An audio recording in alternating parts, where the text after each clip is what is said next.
Thank you. Good evening, everyone. Kia ora and a warm welcome to the first of a series of webinars that BCA is hosting this year. As you know, this particular webinar is going to focus on the various aspects of data management, including the importance of good data, what data to capture, and how to interpret said data. Before we get started, you've probably already seen this, but just to go over a little bit of housekeeping. So yeah, if you could just keep your microphones muted during the presentation, and feel free to put any questions in the chat function, although I've just had a chat with Graeme and he's happy to take questions throughout the presentation. So whatever you're more comfortable with. But without further ado, I'd like to introduce our guest speaker tonight, which is Graeme Young. He's the chair of the Kaharoa Kokako Trust. Graeme, thank you for agreeing to speak to us tonight. We really appreciate it. I'll hand over the screen to you now, but maybe you can start by telling us a little bit about yourself and why data means so much to you. Yeah, I'm a boring individual. Hi all. Yeah, I've had a career in science and applying the science in forestry and sawmilling, and I was around when spreadsheets were first invented, which must have been, God knows, 1980 or something. It was such a godsend to me in science at that stage, where everything was done by hand, that I really launched into it in a big way, and I've been doing spreadsheeting ever since. Now that doesn't mean I'm an expert, far from it. I'm probably, compared with people who are very familiar with spreadsheets, I'm probably an absolute amateur, but I do a lot of it. And I'm a fanatic about data, and I'm a fanatic about the need for data for everything we do. In conservation, I think if you haven't got data, you almost shouldn't be doing it. It's almost that straightforward, because you can waste so much time and effort and money without knowing what you're doing with. And the only way you know what you're doing is if you collect data.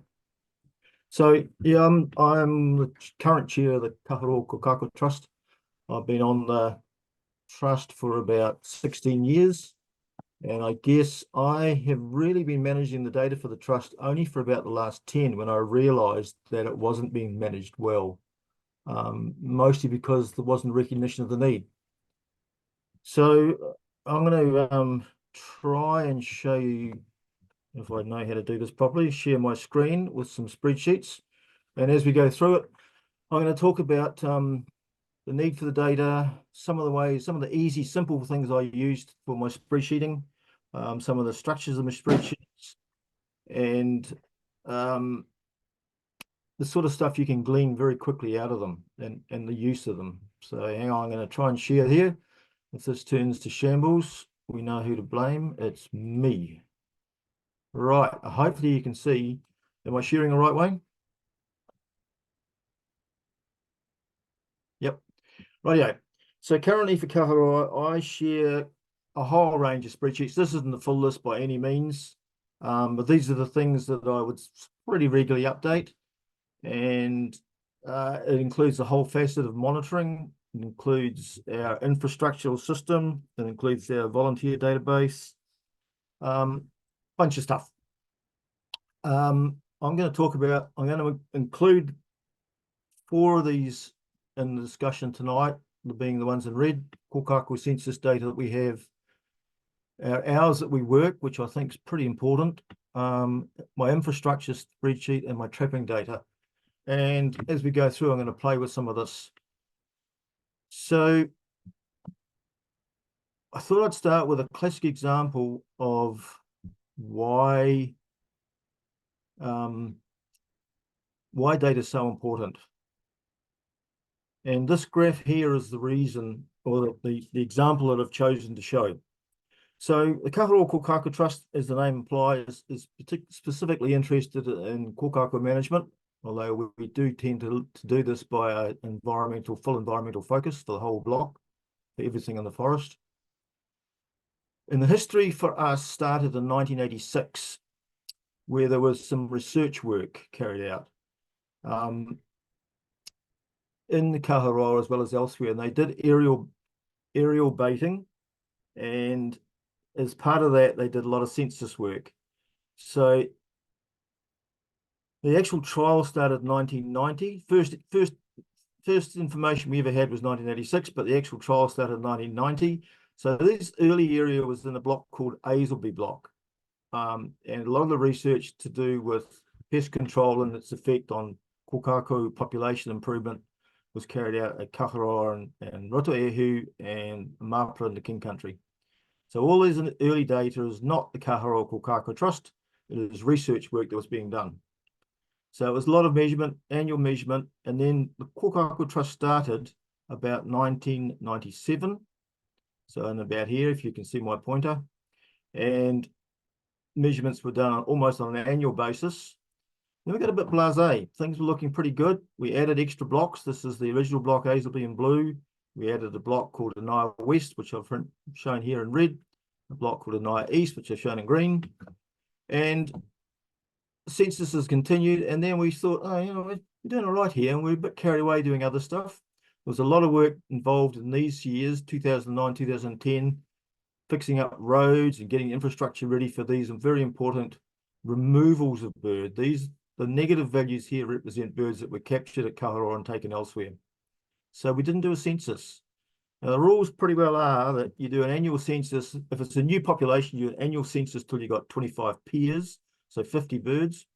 And after that, you do every 4 years. We should have been doing every 4 years. We weren't. We were a bit blasé, and we were kind of encouraged to be blasé because this lovely trend was working quite well. And then we went through a period where we again didn't do a census for 7 years. And there was a number of reasons for that. And we were confidently thinking this lovely trend graph was going to end up here somewhere. And we had an actual loss of kokako numbers. Now, there were a whole lot of reasons for this happening. There's a whole lot of reasons why we didn't do the census, but a lack of data meant we didn't pick this up. If we had better data and we've been monitoring as we should have been, we would have picked this problem up earlier. And the problem probably started back before the last census. There were a whole lot of issues around how often DOC wanted pest control and their lack of understanding, or like everyone's lack of understanding of the immediate effects on kokako. So that was the first point. Lack of data meant we had a loss of kokako at Kaharoa. So the good news was that I had a lot of very good data about the sort of things that may have caused this. And so we could really identify the problems. Now, in this original Aisleby block, and I'm going to show you some RTI data now. So this is just more regular data. This is only the Aisleby block. This was set up with wide apart tracks on logging trails and on ridges. And we never could get, oh, well, I should start by explaining this. Back here, this is aerial application during the trial period. So with aerial application, we could get the residual, not the residual tracking, the rat tracking index below 5%, which is our target. This black line represents the target. So we had 3 years of aerial baiting, which was very, very successful and proved so with kokako numbers increasing. Then part of the trial, they did 4 years with nothing. And then Kaharoa Kokako Trust took over from that point on. We had a terrible network in the Aisleby block, and we could never get our rat numbers down. These are post-operation numbers. So when we used cholecalciferol, for example, we ended up with over 80% rats after we'd done the treatment. So some of these were appalling. We could never get good control. And here somewhere we got this 1080, we got close to what we were looking for, but we could never get it. Now through this period, about the last 15 years on this graph, we were putting in extra lines, we were adding on extra extensions on lines, we were doing everything we could think of to fix our problem, but we always had poor rat control. And that was identified, if we go back to our original chart, that was identified as the reason for this appalling drop in numbers in the Aisleby block of adult kokako. But we also had very good rat trapping data. And it was identified that probable cause in these other blocks, and we may look at this later with the trapping data, the probable cause in these other blocks where you can see lesser degrees of decrease, but the decrease was occurring, no doubt about that, probably stoked control wasn't adequate. So because we had the good data, we could identify the problems and we can fix it. And we're pretty sure we have fixed it. So here we have an example of lack of data. We end up with a problem because we had lack of data with no information in these areas, and we fixed it by having very good data. So if you don't have data in the field from what you're trying to do, firstly, you cannot understand what's going right or wrong. In this case, we didn't. We had the potential not to be able to understand what was going right or wrong. And if you don't know what's going right or wrong, without the previous data in the history, you can't improve. You can't identify how you can improve. You're going to repeat your mistakes. You could actually be doing things, for example, if you're not collecting data on rat tracking after an operation, you could be having terrible operations year after year after year, wasting everybody's time and money and not having the effects you want. So you're also wasting funds and you're also wasting efforts. You just have to have data.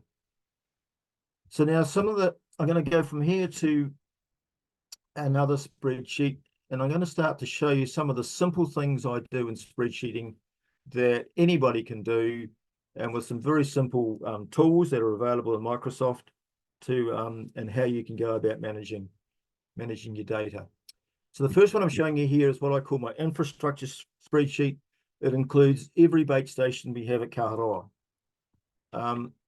It includes some of the not even ours. It includes, I'm going to go to the bottom just to show you what we got. Whoops. Here we go at the bottom, 1,588 stations.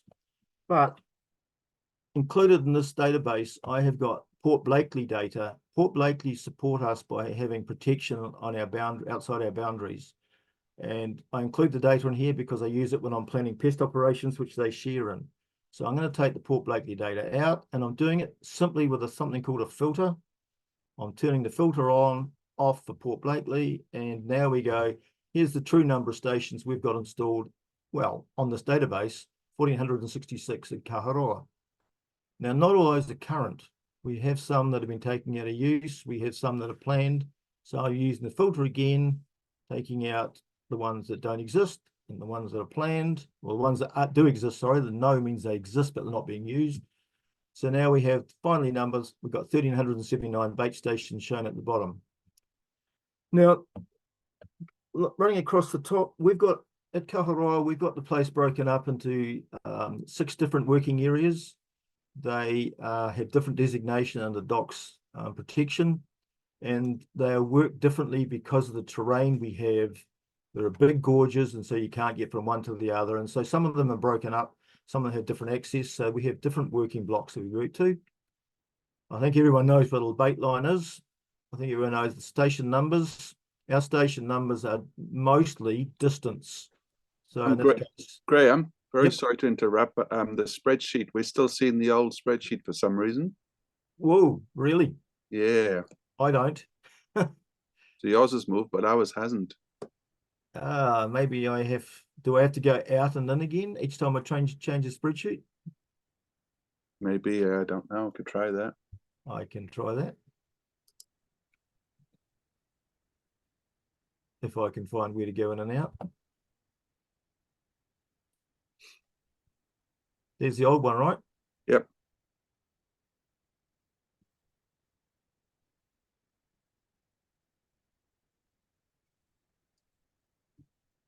Really want to go out of that. And if I go there, you can't see that? No. Interesting. All right, I'll resolve this somehow. Mm-hmm.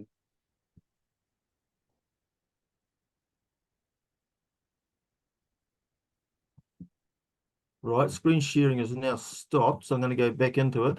Yeah. My apologies for that. No, it's all good. Worked fine yesterday, didn't it? Yep. It's always the way.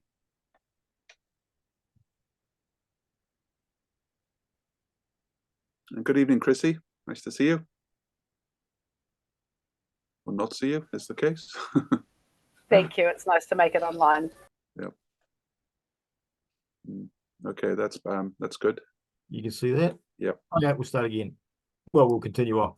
Okay, so this spreadsheet, at the moment, this is all the information for our bait stations. I've put a filter on these little doofers along the top here to only show the Kaharoa stations. and I put a filter on this column here that only shows now the valid stations that we're currently using. So we've got a whole bunch of obvious things that everybody probably would have in their own spreadsheet when they manage their bait stations. I have a column for issues, and in that column I have bait station issues, labeling issues, track issues, and hazards. Each one is then related to an actual information field, which tells me what needs to be done in that particular case. If it's a bait station need, it's in this column. If it's a track need, it's in this column. If it's a hazard need, it's in this column.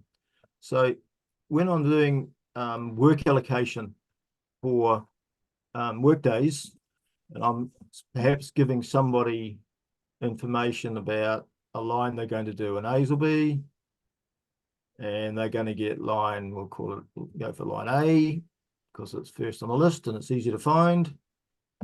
Then I know now I'm giving them 29 stations of work to do, and they've got these issues. They've got no hazards from the look of it. So they get the spreadsheet when they go back to work, and they've got a little list of jobs they need to get done. You got to go down and check this veranda, it's been chewed by a rat. This one needs to be rehung. This one needs a bottom nail to be attached to it so it can be secured on the tree. So this can be used immediately for workday applications. I'll leave it as it is and just step across. Because of the terrain at Kaharoa, we have a lot of hand lines for safety and for ease of traveling around on steep, slippery slopes. So there's a whole lot of information here about the quality of those ropes, because they're going to degrade over time, obviously, in the forest. So we have information on how recently we've checked them and whether any work needs doing on them. I have included information on weeds, significant plants. And so on this one spreadsheet, I have got all the information I need to manage all the repairs, all the maintenance, all the line work, all the track work, and daily work, basically, for every line that we have and every bait station we have. So typically the only work I do on this, the only tool I use on this spreadsheet is filters. And filters are just simply on and off things. I have them set up on my own personalized ribbon, and I couldn't even tell you where you find them in this mess of options up here. But they're very, very simple to use and very, very, I don't know, practical tool, because it is so simple. I think that's all I need to talk about filters. Unless anyone's going to jump in immediately and say, oh, well, I don't understand what you just did. I've just turned all the filters off by using that button there. I think that's pretty well it. So now to work out if we've got the same problem of in and out of screen sharing.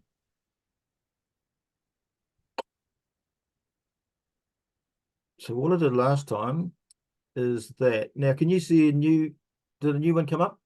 No. Okay, I'll stop sharing and I'll go back in. Okay. Okay, and we're going back in again.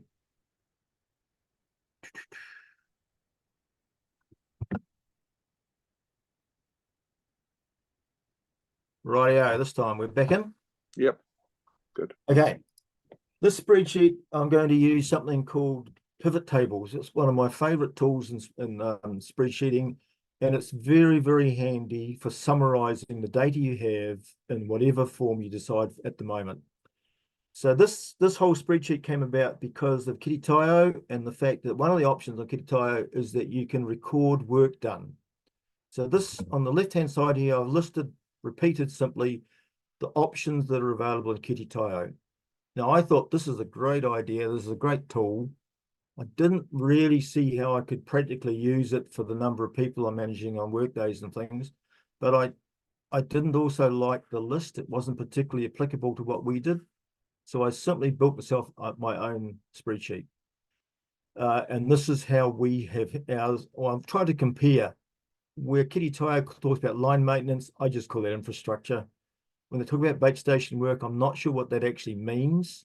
But if it's to do with bait station management and stuff, that's just infrastructure. If that's something to do with pest operations, we call it pest operations. So we have a different way of approaching this. So if you're using the stuff on Kiritaio, this is not relevant. What I'm doing is not relevant to Kiritaio. but it is relevant to the people we report to. Now, I would say that keeping hours is one of the most significant changes that I've introduced in the last year or so. It is, firstly, it used to be required by DOC, and DOC don't require it anymore, so that's easy. I don't have summaries for DOC.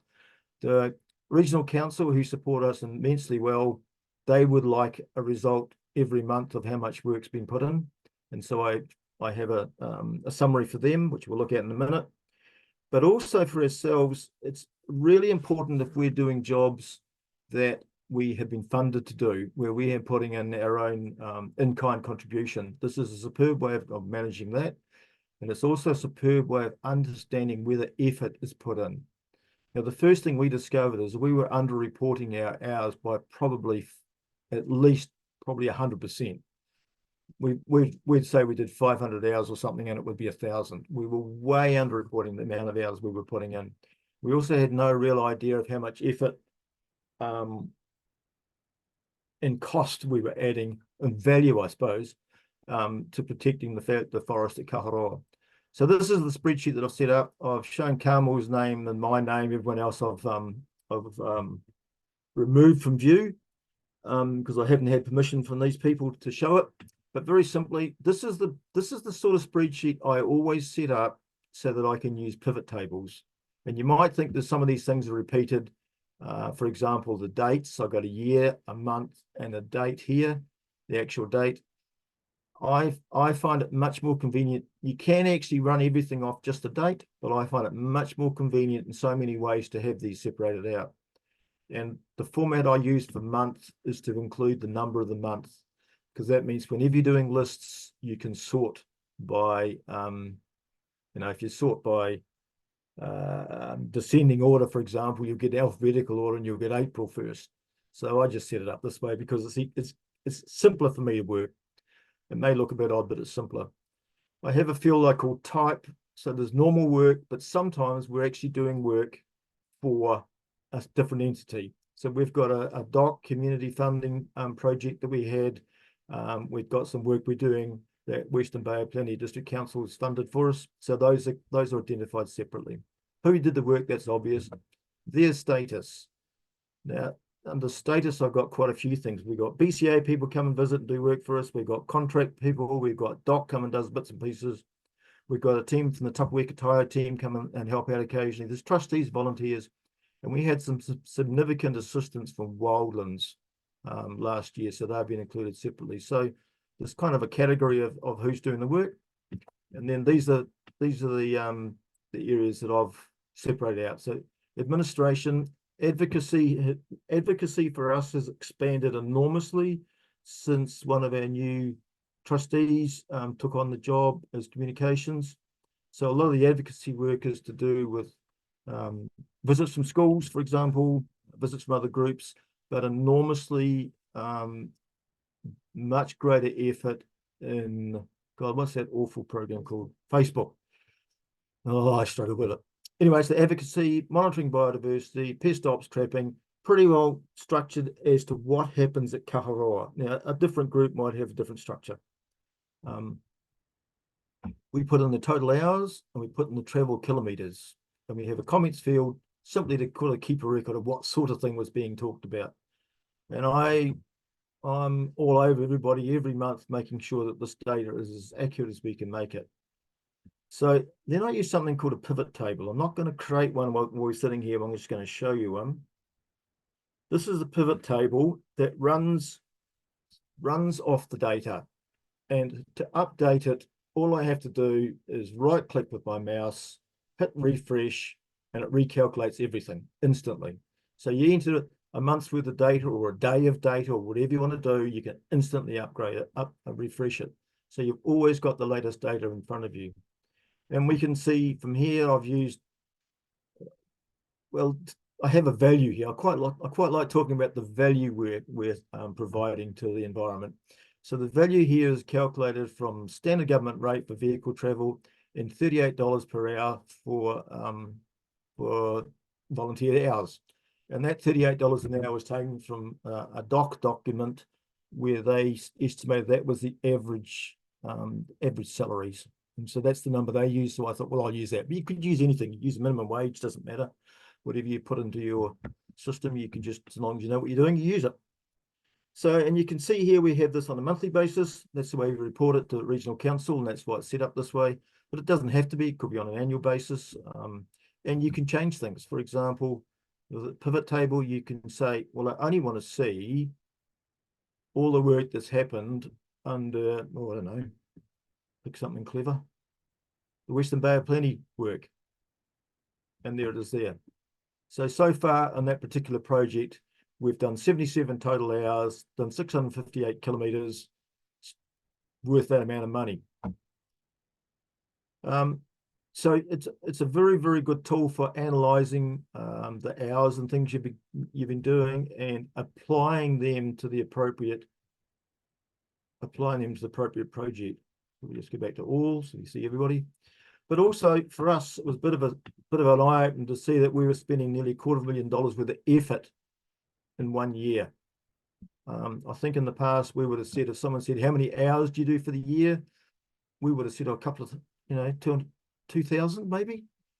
And now we're looking at, it's over 5,000 hours for the year that are actually being carried out at Kaharoa or for Kaharoa. Because of course, some of the huge ones are admin and pest ops. And the admin is obviously not done in the field. It's people like me sitting at a desk, applying for funds, tearing around, organising meetings, the stuff we hate doing.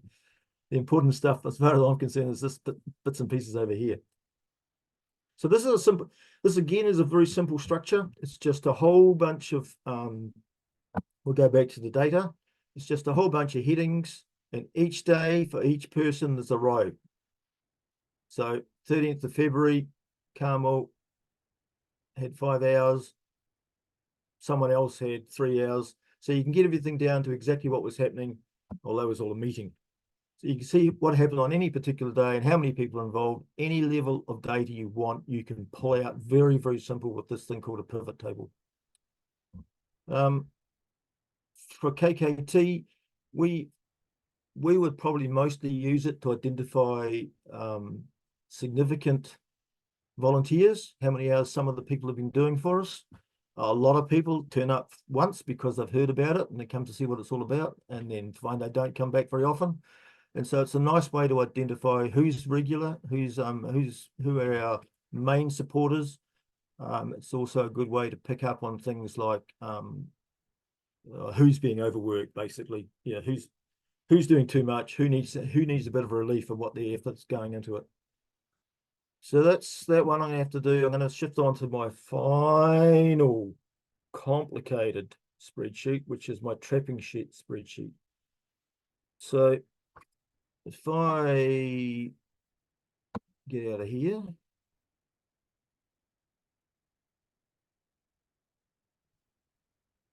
say that, and now if I go back to my spreadsheet,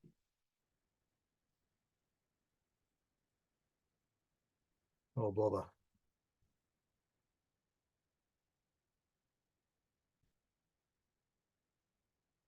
Right, we've got a new one. So this spreadsheet is for our trapping data. Now this one I find quite interesting because we had a trapping team who weren't familiar with spreadsheets, but they did understand they needed to record some stuff. So they had built a spreadsheet, but the format of it was such that you could not actually extract anything from it without a massive amount of effort. You couldn't look at how many animals have been killed in the previous month. You couldn't look at anything and eat with ease. It was almost like you had to recalculate everything you did. So they had 5 years of data when I realized the problem they were in. It took me 16 hours of work to get it to this state where I could actually use it on a regular basis and easily extract data from it. And this format is basically the input format to Kititaio. I've tried to keep it as close as possible to the Kititaio. It's not exactly the same, but it's close. So if I ever need to download or upload data again into Kiritaia, whatever, for whatever reason, it's going to be possible pretty easily with this. So this is just, again, this is a very simple structure, and you'll recognize similar sort of thing at the beginning of it with the year, a month, and the date. In this case, because it's trapping data, we've got who did the work, what block they were in, what their trap type was. We'll ignore the old trap ID because that's just for me. We changed our whole structure of our whole system, so we'll just hide that one. We won't talk about that. We have a trap ID, a number, and some of these traps have been removed. So we really only want to look at the current traps. So we're going to turn off all the ones that have been removed. Never delete data, ever. Don't ever take any data out of a database. Just use a filter to make sure it's identified as no longer valid. For example, if it was your volunteer base and you thought, oh, so-and-so hasn't been here for a long time, I'll just delete them. You've lost the history. So all you need to do is just reallocate them into, say, a no longer working or something, and just leave them in there. Don't ever take your data. Don't ever remove data. So this includes everything in the trap state from installed to removed, whether it was set or not, whether it caught. Caught and reset is for automatic traps, of course. All the status you could ever have for a trap. A column of what exactly the animal was that was killed. And then sometimes there's more than one. So I've recorded those against the individual species across the top here. There's the lure type, which you should always record and hadn't been in the past. There's the age of the animal, and in many cases you want to know the sex as well, so that's all in there. So all this data is simply a repeat, really, of what's available on Kiritaia, but in a spreadsheet form. So we use Kiritaia, and we use it really, really good to look at heat maps, where the animal is being killed. But this sort of spreadsheet enables you to do so much more. For example, using the pivot table feature, I can look instantly at each year and each month what the kill rates are. And that can be upgraded, like someone can send me the data and I can put in 3 rows of the data and I right click and refresh and it's up to date to today, just like that. It's so quick and easy to do. I run a whole lot of other stuff off this because I do monthly reports. Let me get rid of this. I do monthly reports to my team.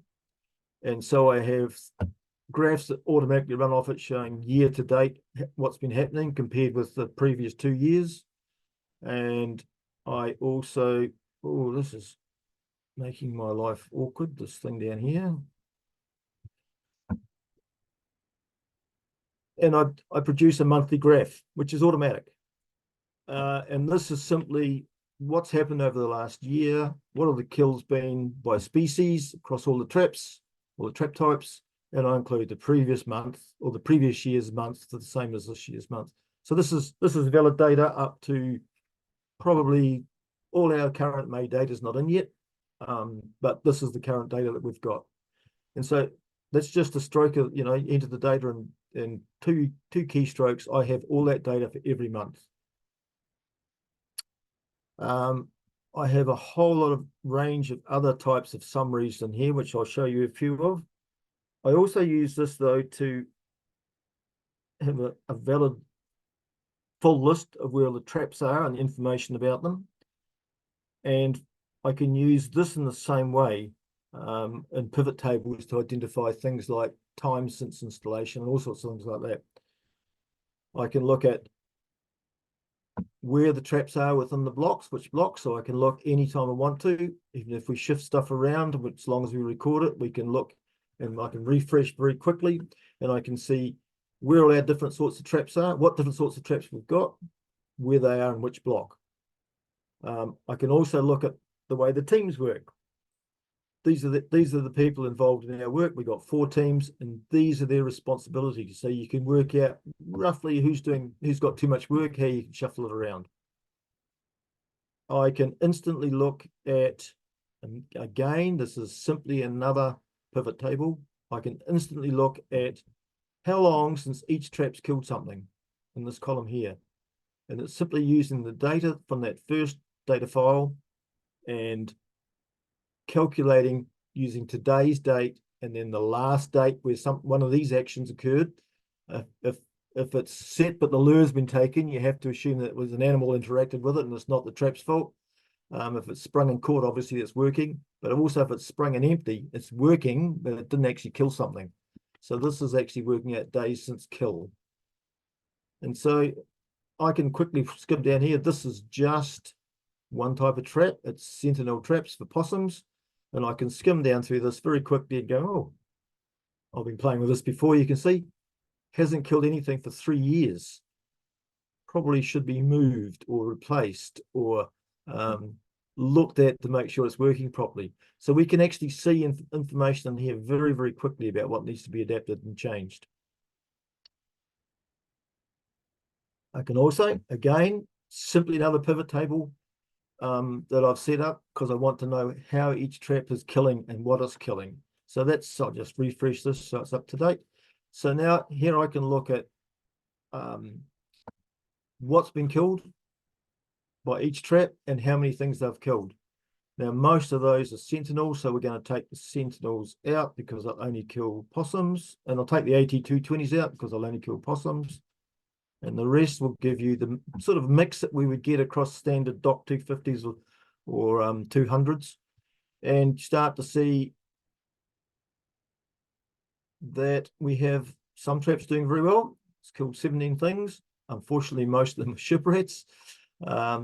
22, but it's killed 5 stoats. I'm happy with that one. You can very quickly start to see what's been happening in your traps and where they've been successful. It just keeps going. This one, all I've done is said I want to know the seasonal trends with the animals that we're trying to kill. So it simply says over the 7 or 8 years that we've been collecting this data, for January, what is happening? What are all the kills been? For February and onwards. And then it summarizes with another little tweak down here, summarizes per year. So you can compare like with like. And I have seasonal trends. Again, these are instantly updated. You know, you could enter 30 sets of data or 1 set of data. It doesn't matter. It's still just as simple to upgrade these. So this is absolutely up-to-date data. These are the rat kills we have by month at Kaharoa. And some of these are really obvious. We've got a decline here, which will be due to winter. And then as it starts to warm up, perhaps, I don't know why, this is a peak here, I can't explain that one. But then we get these decreases, which are to do with our pest operations. So the data that comes out of the trapping reflects what's actually happening in reality in the forest. Mustelids are always interesting. We always want to kill our mustelids. So we're principally interested in stoats, which is this dark brown line here.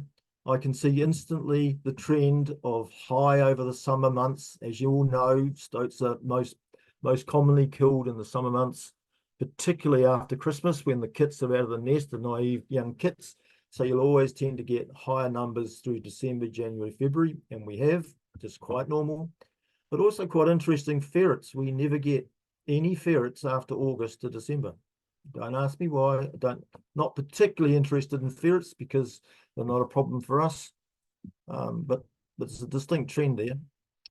Possum numbers. Possums are always fun. Big decline into the winter.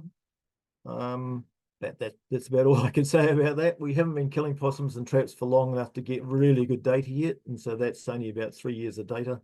And some of these trends will be to do with us increasing the number of traps in their state. So not necessarily just to do with what the possums are up to. And other species, we got hedgehogs, massive numbers of hedgehogs after Christmas, and they drop right away. Well, massive, five per month. And down the bottom, cats. We only seem to have a problem with, once a cat becomes established in our forest, it doesn't seem to be killable. We just can't get them with our traps. So adult ones we don't get, but this hump through here is cat owners releasing half-grown cats into our forests, and it happens every year. So those trends are instantly checked, instantly instantly upgradable. So we always know exactly what's going on. I'm on this spreadsheet a lot. I want to know exactly what's going right and what's going wrong. And we can do, I'll give you an example now. I'm not giving anybody a chance to ask any questions, am I? I'll give you an example now of the sort of work we could quickly do to understand why those kōkako decline occurred way back to 2022. So I'm going to do a temporary drop down pivot table. So I've selected all the data. You'll have to find this for yourselves. I use pivot tables so much I have it in my own ribbon. So I'm going to create a pivot table. I'll click the data. That's the data it shows there. I go, okay. I am going to, what I want to know is I'm going to move this again. What I want to know is in which block did we get stoats? And I want to know by year.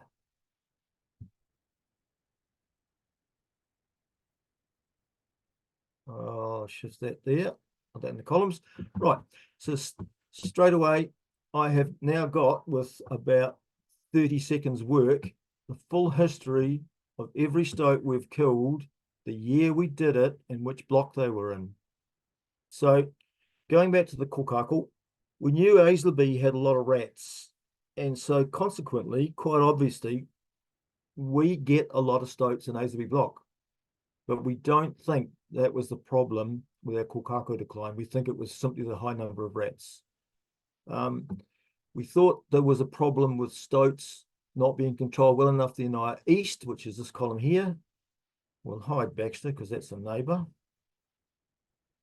So then our east is this column here. And you can see that for 3 years, there were either none caught or their records were inadequate, but then only low numbers were being caught. So this increase here represents a change in our attitude and approach, because remember, we didn't know we had a problem until 2022, so we started fixing it in 2022. So yeah, we weren't catching many stoats in Naya East. In Naya West, quite similar. Very, very low numbers in Naya West. We probably weren't killing enough stoats.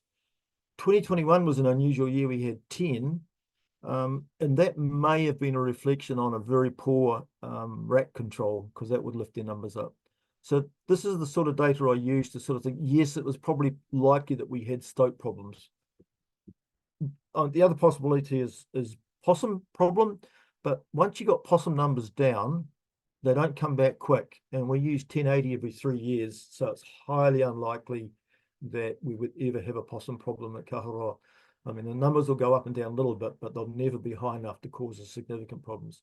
So that took me, I don't know, probably less than a minute, because I'm used to doing this, to create a quick pivot table to explain something that was going on in previous years. I'll run another example off. Go back to my data. Well, actually, no, I'll go back to the whole thing. I'll start again. We'll do a new one. If, for example, we were interested in looking at which traps were working best, can we just simply look at a trap type?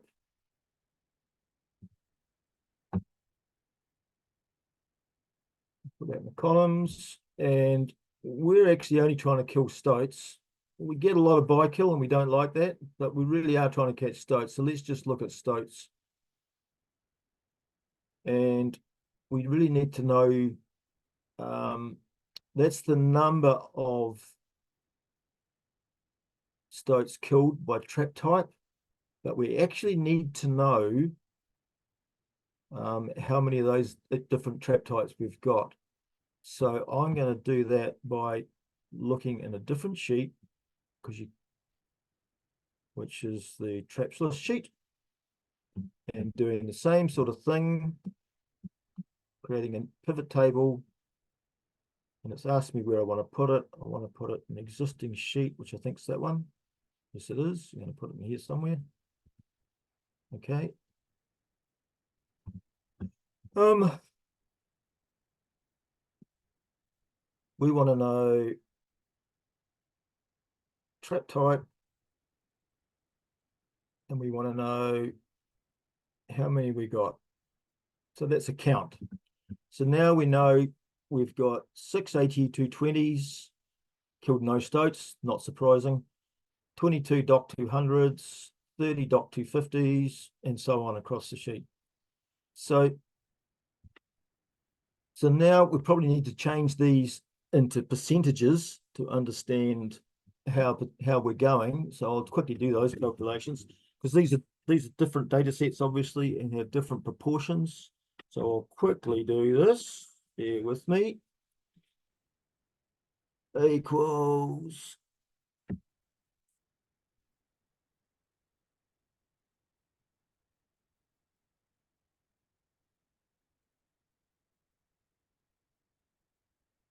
oh, it's 100. That's very convenient, isn't it? I was trying to work out what the 100 was and thinking, is that 100%? What's going on? We've actually killed exactly 100 stoats. I wouldn't have picked that. So we'll just put 100. And we want that to be a percentage. God, I love data. Sorry about this. I know I'm boring you all. Not at all, Graeme. Yeah. So Definitely not bored. I shouldn't have left some of these in, because obviously you're not going to get AT220s or Sentinels. But anyway, yeah, I should actually I should get smarter.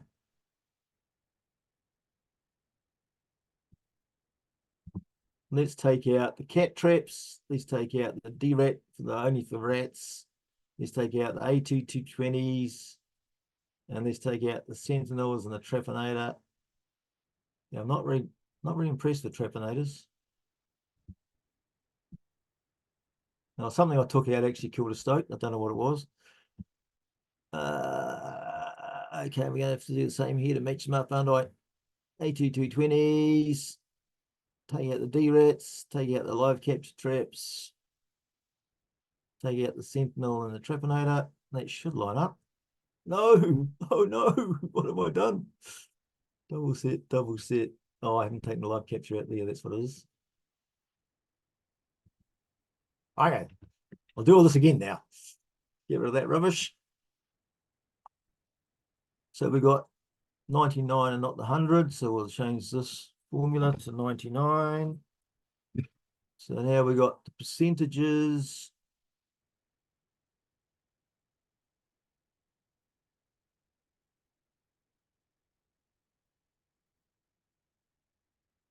Right, so that's the percentage by trap.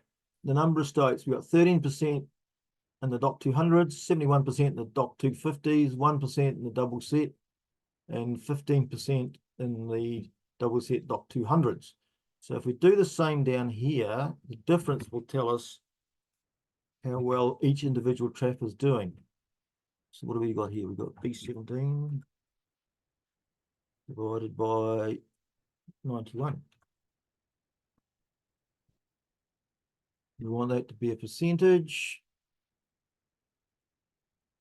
Right. So I'm interested in what traps are killing stoats best. 24% of our traps are DOC 200s, but only 13% of the kills are in those 24%. So they're not doing particularly well. The DOC 250s, 33% of our traps are DOC 250s, but 70% of the kills. I'm gonna tell you a little story in the end. 1% DOC. We've only got one double set 150, but it has killed a stoat, so that's perfect. 42% of our traps are DOC double set 200s, but they've only killed 15% of the stoats. So if you took this at face value, you'd go, right, we're going to load up the whole place with DOC 250s. And now I'll tell you the trick. What we haven't included is the fact that initially we had a lot of DOC 250s, and we've replaced a lot of them with double set 200s recently. So simple to fix. We just go, okay, we only want data for the last 2 years, because before that we had a completely different mix. Rightio. This is our current setup. This is the last 2 years of data. This is our current setup of traps. Dock 200s, 24% of the traps have only killed 4% of the stoats. Dock 250s, 33% of the traps only killed 8% of the stoats. The double set hasn't killed anything in the last 2 years. Double set Dock 200s, 42%, 12%. No, my numbers are wrong. Oh, sorry, I have to change the calculation. 24. By taking out 7 years of data, I forgot to change the calculation. If I'd done this properly, I would have made it linked to that actual cell rather than just use the calculation. I was trying to do a shortcut. There we go. Now we're right. 24% Dock 200s, only 17% of the kills. Dock 250s, 33 and 33, so that's okay. Nothing there to worry about. But here's the killing punch. 42% of double sets, and already they're up to 50% of the kills. So the experts have told us in the past that the best implement for killing stoats is a double set Dock 200. And I think even within 2 years, we're starting to show that in their data. And I could do that. It's taking me a bit of floundering around, but I've got there to show you. 2 simple drop-down pivot tables. Knowledge of the data is important, because the fact that I knew that the setup that we're talking about here has only been existing for 2 years, so we could filter it that way. That's important as well. But straight away, I've got the data here to show, yes, I'm happy with the decision we made 2 years ago to go to double set Dock 200s. It looks like we're making a difference. We've just recently got some more double set Dock 200s. They're used, and that confirms for me that, yet we're definitely going to be putting those out. If we had a particularly bad result there, it would make me think, well, are we doing the right thing here? Anyway, another example of what you can do. I think I'm running out. Wow. Thank you, Graeme. That was next level, man. Have we got any questions?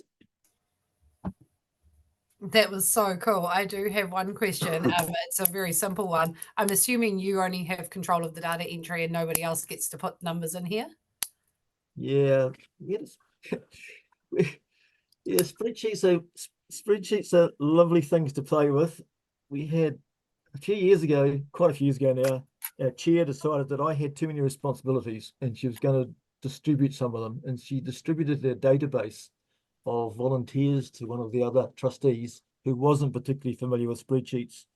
And in less than a month, he did sorts within the table that disattached important data like emails and people's names. And it took us, I don't know, something like 10 hours to fix it. Basically, we had to rewrite the whole database. I do control all the databases because I don't ever want that to happen again. Yeah, great. They are accessible to others, but nobody else has expressed interest in our group of actually managing it. And I would suggest that you would stick with one person to do it. So it would be essentially locked to everyone else's read only, and just, yeah, I was thinking it would just need to be one person's responsibility. Yeah, so if someone wanted to play with it, and as I was saying, there are people in our team who certainly have got the capability of playing for it. We've got a very senior scientist in our group. He would be way more skilled at database work than I am, I would imagine. So we have got people in our group who would do it, but no one's expressed an interest in doing it. But the way it would work was they just take a copy. And they could do I was going to say, that's brilliant. Just give them a copy to play with. Yeah, cool. They do whatever they want with it. So if they say someone from our trapping team wanted to look at something particular, they could play to their heart's content.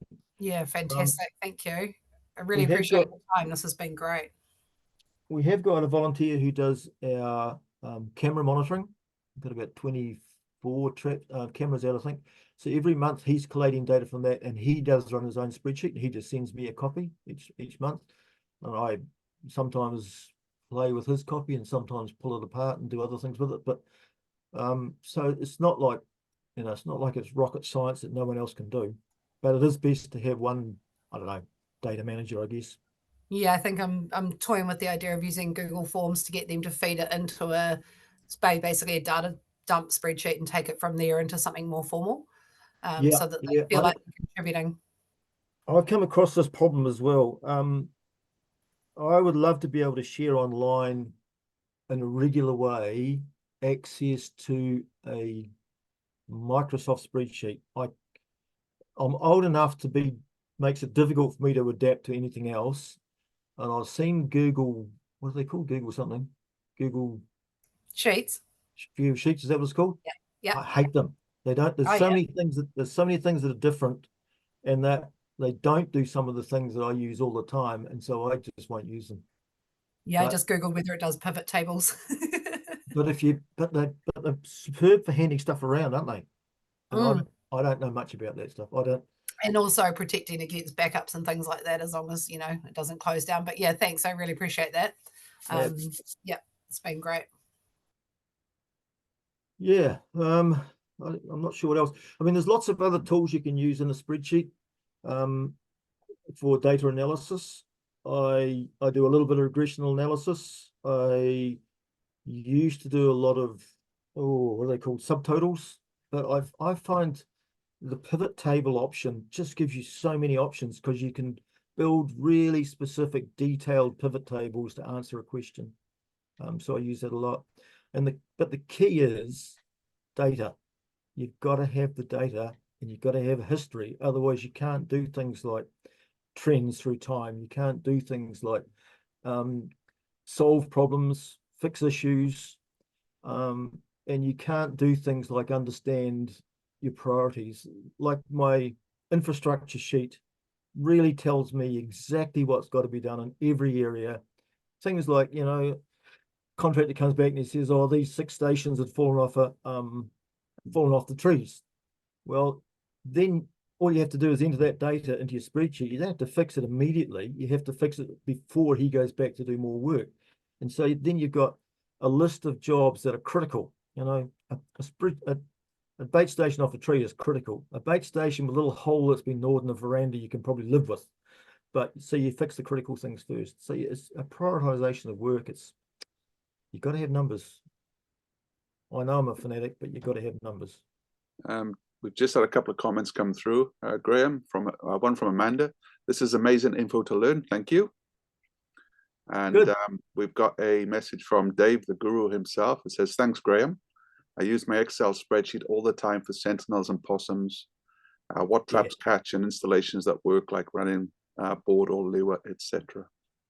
Well, that's another good example of the need for data. Dave and I share data quite a bit. We'll look at history of stuff. He sends me information about how his Sentinel has worked so well up in Taniwanuku. And so we learn from each other through numbers, I guess. It's not just chatting to each other about what we've been doing, it's actually seeing the results and how it's come out, how it's padded out. So it's so much easier to share data as well when you've got it, and you can summarize it into a table or a graph and then flick it off. It's yeah, and I value his stuff. Yeah. Have you thought about turning this into an app or something, Graeme?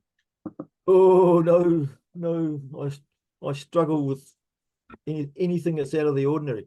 I'm more than happy to share any of these. If anyone wants a template, for example, I'm more than happy to share this stuff.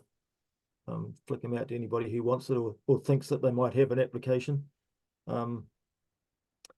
This isn't rocket science. This is just playing with numbers. So a lot of information you need through time is trend graphs, you know, and so I haven't gone into graphing in this particular thing, apart from showing you a few of these ones that I've got down here. They're ship rats, things like that. These I've set these up so they're pretty well automatic. You can actually run a graph directly off a pivot table. I don't like the way it presents, so I don't tend to do it. That one is. I tend to do a 2-step. I won't go into it in detail, but you can easily run trend graphs off these things that show you the information you need to know on an ongoing basis. So for us, it's things like, you know, changing populations of kōkako, RTIs by site, I can look through the RTI graphs and I can identify very clearly that, for example, that every year we use 1080, we get a magic result. If we use Pindone, it's all right. In the past, we've had things that haven't worked for us, like diphenonone, cholecalciferol, and to see them on a graph really emphasizes the problems you have with some of these things and how clearly others are a benefit to you. So trend graphs, I'd recommend trend graphs in almost all work. Sometimes the database is simply recording something. I guess it's a bit of a trend graph. We have a lot of kingfern, so we do a lot of recording of numbers of kingfern. We have lists, just simple lists of all the species that have been found at Kaharoa, whether insects, birds, weeds. We have a weed database, where the weeds are, where they've been found, how they've been treated. Almost everything is in a spreadsheet, and some of it's just a history, so we have what's been done in the past. Some of it's telling you what needs to be done in the future, and some of it's pending. We've got to get onto this, or you can even put dates against them and have a warning come up for it. I've wasted everybody's time for an hour or more. No, you haven't wasted our time, Graeme. That was next level. Thank you very much for that. We appreciate it. So this has been recorded, so this will go on BCA's YouTube channel. So it'll be quite a valuable resource, I think, for some time to come. So thank you to everyone for coming along, but especially thank you to Graeme. We'll probably leave it there unless there are any more questions. No? Well, could I just repeat that if anyone's watching one new message from Julie. Julie says, thank you, Graeme. That's Julie Brown from OKT. Cool. I'm just going to say that if anyone's watching this later on the video, that offer of sharing the spreadsheet's still valid. Just get in touch with me. Thank you very much, Graeme. Yeah, big thank you, Graeme. That was awesome. No worries. Cheers. Okay, if you can stop sharing your screen now, Graeme, and Michelle can hit the closing things pause down on the recording. And